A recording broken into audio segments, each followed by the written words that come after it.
we've had all the folks sort of give a quick explainer on their background, sort of their family story. You can share as much as you'd like. If there's some stuff that you want to leave out, definitely do that. Sure.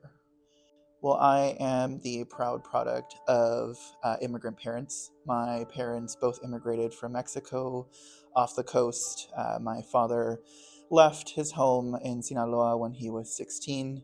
He crossed the border on his own and had to figure out what it meant to survive in a country that he knew nothing about, didn't know the language, didn't really have people here other than a estranged father.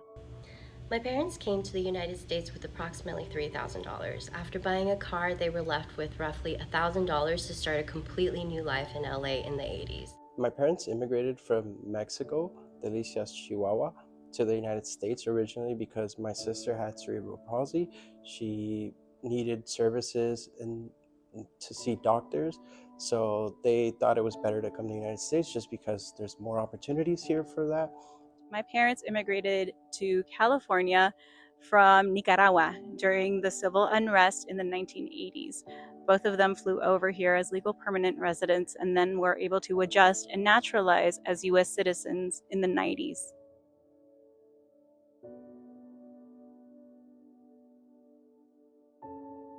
One of the hardest sacrifices that they made was leaving her behind in Taiwan while they worked to build stability here in the United States. They treated me completely differently and belittled me and thought that I was not as smart. And I couldn't be as smart because for some reason, my dad's legal status affects that. Growing up, there was definitely challenges that my family and I faced due to their status in the United States. I remember an early memory being that when ICE raids ramped up, we were unable to go out, we were living in fear, we were pretty much uncomfortable being in the United States for a while.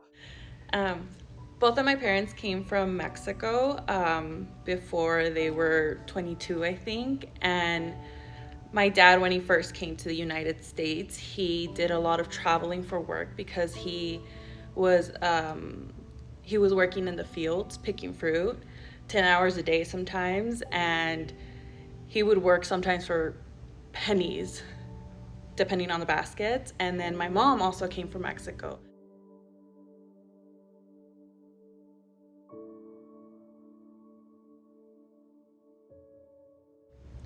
A lot of the values that my parents passed down to me, I think, have to do with my ability to adapt and be comfortable navigating a space I don't know. I think I would have wanted little Alexis to know, just to be prepared for college, that there's people out there that, even though I'm very white passing and my dad is literally documented, that people are still going to judge you for that, and that's okay. Let them. Hard work doesn't necessarily pay off. What does is gratitude, and always showing appreciation for the folks that help you out along the way, for the support that you receive from your family, from your friends, and making sure that thank you is just a common thing.